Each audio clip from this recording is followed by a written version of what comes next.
Olá, tudo bem? Bem-vindo ao canal Viver de Renda. Se inscreva no canal, deixe seu like e compartilhe com os amigos. Olha, vamos começar com algumas mensagens. O Luiz Ticelli, ele me mandou uma mensagem que eu queria compartilhar com vocês. Ele disse o seguinte: boa noite, mestre. Tudo bem? O resultado da Oi foi interessante. Mesmo a empresa passando por toda essa desconfiança, esse resultado foi interessante. O que não dá para negar é que seguem trabalhando na expansão e a Oi Soluções vem gerando receita. De fato, surpreendeu o crescimento da fibra, que voltou a crescer forte, e da Oi Soluções. Fato. Ainda tem no balanço da empresa o legado e as sujeiras da antiga Oi, mas que nesse balanço em particular já demonstrou que com a casa arrumada os lucros virão, diz o Luiz Ticelli. No meu ponto de vista, o Rodrigo Abreu focará na Oi Soluções como carro-chefe e para limpar a casa, resolver dívidas, ficará com uma parcela menor na Vital.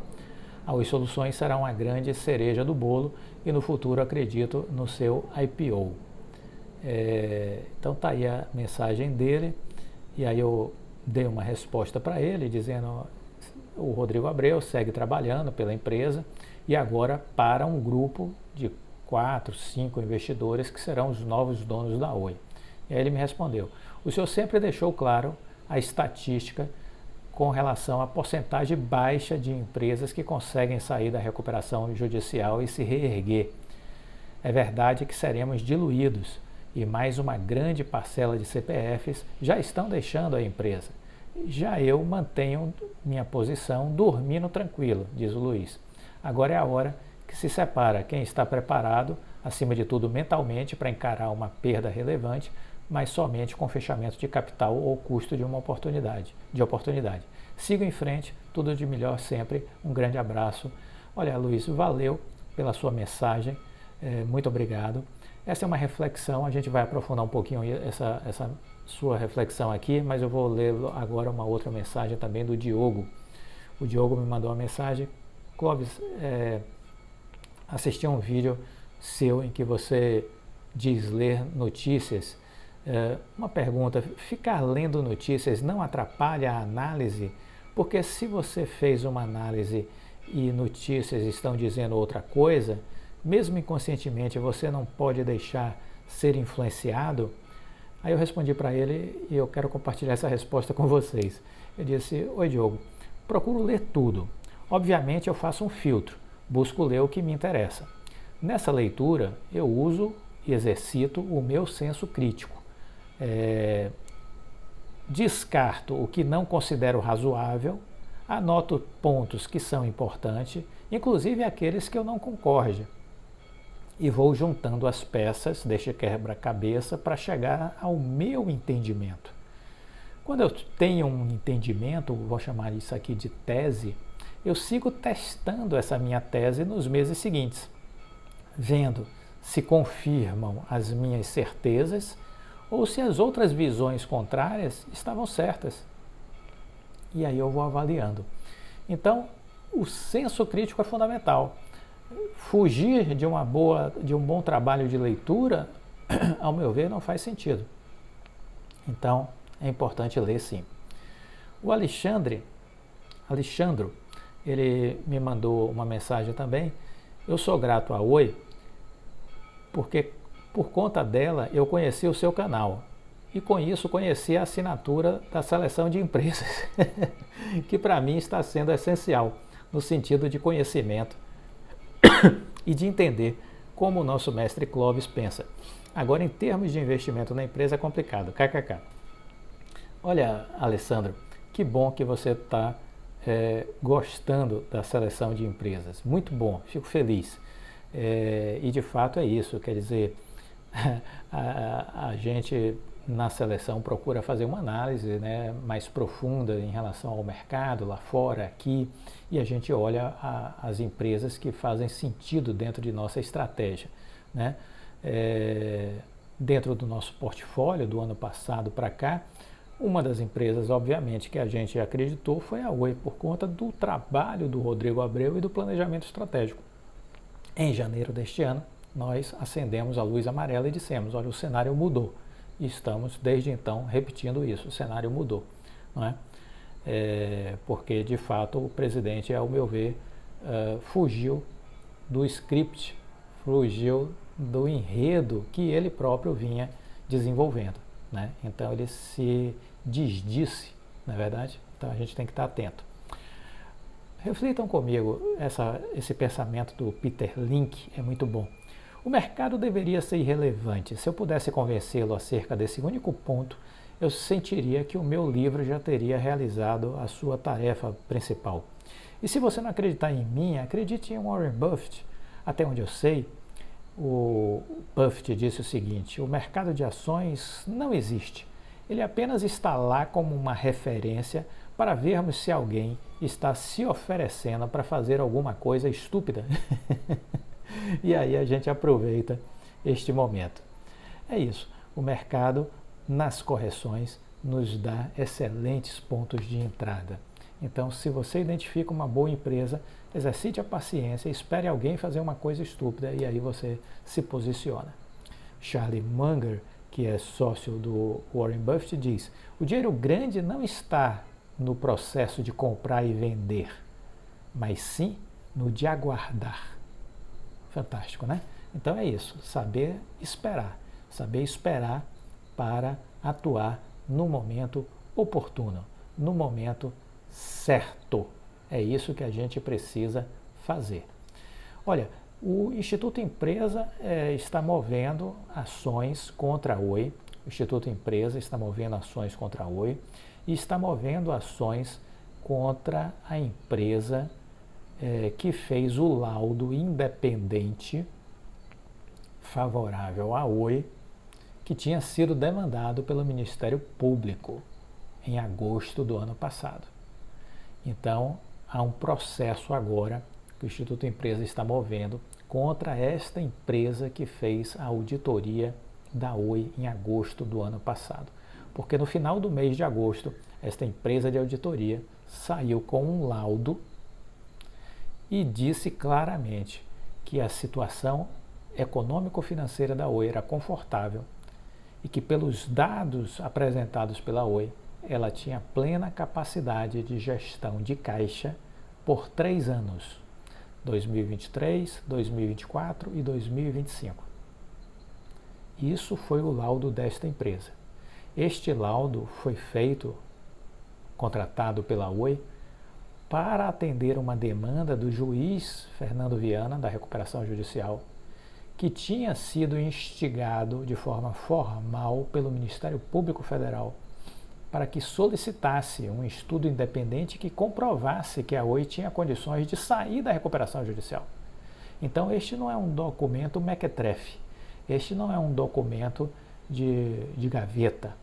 Ele foi feito e esperava-se que ele tivesse seriedade, que o trabalho fosse bem feito e valeria a pena levantar a informação. Quanto foi pago por este trabalho? Essa informação é importante.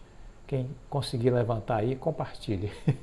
Quanto foi pago para esta empresa em agosto fazer este laudo independente? Porque este laudo independente fez uma conclusão que induziu todas as pessoas a erro. Todas as pessoas foram induzidas a erro. O Ministério Público foi induzido a erro, a Justiça Federal foi induzida a erro, né? E os acionistas foram induzidos a erro. Então, isto é gravíssimo. Isto é gravíssimo.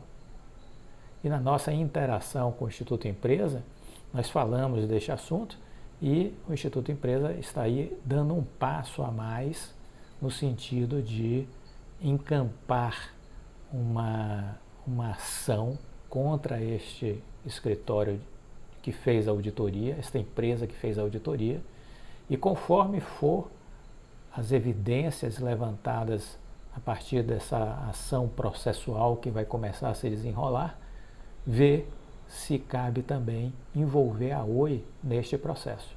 Falaremos mais em breve sobre isso e rapidamente estaremos fazendo uma live com o Eduardo Santos, que é o presidente do Instituto Empresa, Em breve a gente vai estar fazendo essa live e ele vai poder nos falar a respeito deste assunto que eu tenho certeza que também lhe interessa.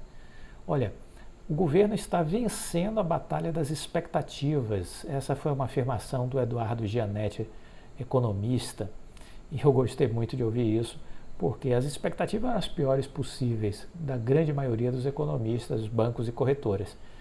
E ele declarou o seguinte: existem 3 indicadores que mostram com clareza como a batalha das expectativas está virando a favor da equipe econômica do atual governo. O primeiro indicador é o câmbio.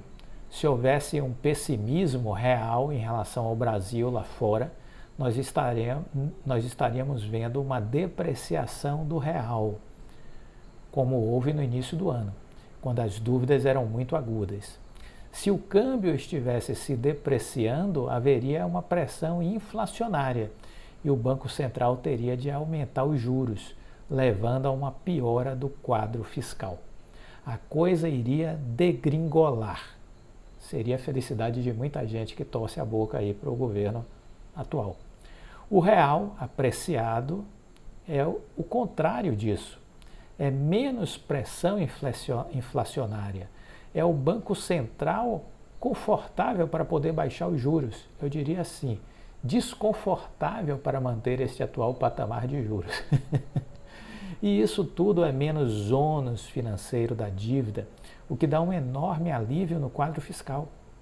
Os outros 2 indicadores importantes são a Bolsa de Valores, nós tivemos uma valorização acima de 20% de março para cá, e o Risco Brasil, que também teve uma queda expressiva e está no nível mais parecido com os melhores países da América Latina. Aí o repórter perguntou a ele: o que está por trás dessas melhoras então? Ele disse: são fatores internos e externos. Não há um peso específico para cada um dos componentes, isso é muito difícil, mas sem dúvida pesa o fato de que o Brasil, ao contrário dos outros mercados emergentes, se mostra um país menos ameaçador e menos problemático. A pauta no aumento do juro americano também é um fator relevante, e as exportações brasileiras estão indo excepcionalmente bem. As nossas contas externas estão extremamente robustas, o que é algo que certamente faz muita diferença para o investidor externo, e não para os nossos hards, nem para aqueles ogros contaminados com ideologia político-partidária que quer olhar a economia e bolsa de valores com esse viés totalmente equivocado. Eu tenho a impressão, diz ele, de que às vezes, conversando com investidores estrangeiros, eles estão mais confiantes no Brasil do que os próprios brasileiros. Isso é fato. Não é uma impressão, não. Isso é fato, eu digo isso desde sempre. Agora, tem elementos internos que são importantes. Eu acho que nós temos que realmente aplaudir, disse Eduardo Gianetti, a condução da equipe econômica liderada pelo Fernando Haddad. O arcabouço fiscal conseguiu um equilíbrio muito difícil entre o respeito aos compromissos da campanha do atual governo e a reestruturação de um horizonte de controle de gastos e de dívida pública. A equipe econômica foi muito hábil na maneira como construiu politicamente esse alinhamento com o Congresso Nacional e a aceitação da legitimidade deste novo arcabouço. É também evidente que o presidente Lula demonstra repetidamente incontinência verbal com muitas declarações na área econômica. Agora eu acho que as pessoas percebem que isso na prática significa muito pouco. Eu também digo isso já faz tempo. No momento de implementar, prevalece o pragmatismo e não o blá blá blá do presidente. Prevalece o senso de realidade e não as incontinências do presidente. Na questão do saneamento básico, foi surpreendente ver que o Congresso Nacional prevaleceu a visão que me parece ser a mais adequada, de não mudar um arcabouço legal que, pelos dados que dispomos, favorece o investimento do setor privado numa seara que o déficit que existe no Brasil é inaceitável, eu diria criminoso, vergonhoso, né? E aí ele disse, eu acho que esse pragmatismo, em alguns momentos, ele vem forte do Congresso, como na criação de mecanismos de maior credibilidade para o arcabouço fiscal, Mas tem momentos também que eu começo a ver que esse pragmatismo começa a vir do governo. Na hora de desenhar o programa, por exemplo, de estímulos à venda de automóveis, não foi algo extravagante como se imaginou no início. Foi uma coisa contida e negociada. Perfeito, perfeito, perfeito. Aí o repórter pergunta, então o país está no caminho certo? Ele disse, olha, uma coisa é virar o jogo da batalha das expectativas no curto prazo, outra coisa é criar condições de um crescimento sustentável. Ainda temos muitas dificuldades pela frente, o caminho ainda é longo, não dá para baixar a guarda, né? Eu acho que o governo vai se concentrar agora corretamente na reforma tributária, que é algo imperativo, a reforma tributária. É a próxima grande conquista. Veja, se conseguir o arcabouço fiscal e a reforma tributária neste ano, eu acho que nós terminamos com um saldo muito positivo e que coloca o Brasil em posição de poder sonhar e alcançar um desempenho de crescimento melhor do que veio tendo nos últimos anos. Maravilhosa essa entrevista e eu concordo e assino embaixo, viu? Se você não concorda, eu lamento pela sua dificuldade de raciocínio. Olha, a seleção de empresas já foi liberada de junho, não sei se você é assinante. Se é assinante, me diga aí o que achou, né? Gostou do novo formato que a gente vem dando desde o início aí de fevereiro, né? Fizemos algumas análises, não precisa falar das empresas, né? Mas deixa aqui o seu comentário se está gostando da seleção de empresas. Tem um formato também em vídeo. E se está performando bem, se está lhe ajudando a ter boas estratégias, se você está tendo bons resultados na bolsa em função do que tem aprendido com a seleção de empresas, deixa aqui o seu comentário, tá bom? Se você não é assinante, assine correndo, porque vale a pena. Gostou do vídeo? Deixa o like, compartilhe com os amigos, fique com Deus e até a próxima.